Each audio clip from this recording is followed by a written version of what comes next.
Hello friend, जय श्री श्याम, राधे राधे। स्वागत है आपका हमारे फर्स्ट ब्लॉग में और बहुत ही छोटे ब्लॉग में। तो ये है हमारी बिल्ली जो कि बहुत शैतान है, बहुत परेशान करती है। और ये है इसका टेडी बाबू जो हमेशा बीमार ही रहता है।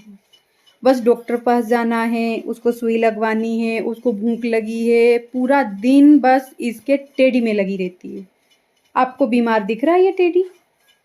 अब मैं एक को संभालूं या उसके बच्चे को संभालूं? ये उसका बेबी है, ये हमारी छोरी का बेबी है। तो बिल्ली बिल्ली बिल्ली कैसे करती है बोलो?